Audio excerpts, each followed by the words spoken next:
So let's practice a few more of these before we get to that break-even point down below. Now, I know I'm changing the notes up here. I'm actually going to do the ones at the bottom, and I'm going to have you try the ones at the top. The ones at the bottom are a little bit more challenging, so I'll do those myself. So I'm going to start down here, and then I'm going to have you do the you try it's above. So before I can graph it and write an interval notation, like we did on the last one, I have to solve. I have to get x by itself. So I'm going to use all my regular algebra rules that I would use to solve for x. So I'm just going to try to get x all the way by itself. And this is the trick part on this one. If we're dividing by that negative right there, if what I'm putting down below in dividing is a negative, then I have to flip the sign. And so it might have been a long time since you did that. So make sure you kind of make a note on there that you're going to flip the sign. That's the trick part on this one. Now I know it didn't say to graph, but I'm going to do it. I'm just going to cover all my bases. This is x is greater than or equal to 2. So that would be a bracket or closed circle. Greater than is going to the right. So when I go to write this in an interval notation, I'm going to go to my picture. I'm going to start on the leftmost. That means I'm going to start with a bracket at -2, go all the way to this arrow. It's on the positive side, so it's going to be positive infinity. Let me look at number 2 as well. This one has got the x in the middle, so I know it's kind of funky looking. We want to keep the x in the middle. Don't go and try to move the x somewhere else. So I'm going to get the x by itself. I'm going to move the 5, and what I do to one side, I have to do to all the sides. So I have to keep everything even.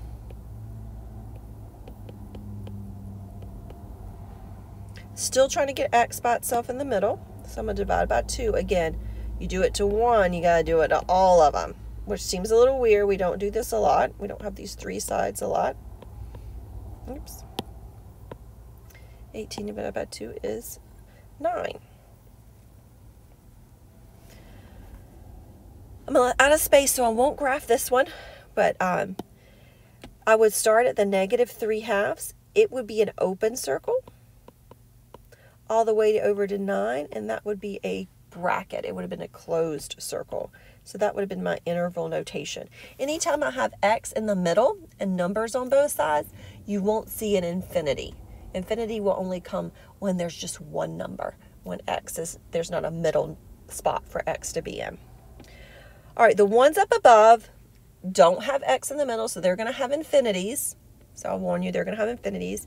But they should be a little bit easier. So I want you to pause it and try this A and B up above that I've turned into you try it.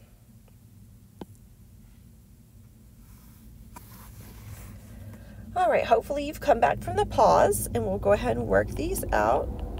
I'm going to try to get x by itself. Just doing regular old algebra rules, nothing fancy. I'm going to get x is less than 4. I know I didn't say to graph it, but I've got some room, so I will. That will be what would have been an open circle, so a parenthesis, and less is to the left.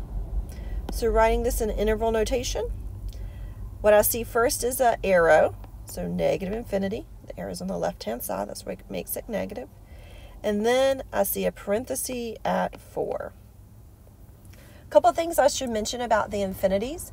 Infinities always have parentheses. I think I failed to say that earlier in the last video. So infinities are never going to have brackets. They are always going to have parentheses with them. Also, negative infinities have to be on the left-hand side because negative numbers are on the left-hand side of the number line. Positive infinity has to be on the right-hand side. Those are never going to be switched up. So those are some things that are always true. So you can kind of be on the lookout for them, kind of make you feel maybe a little bit more confident since there's things that will always be true.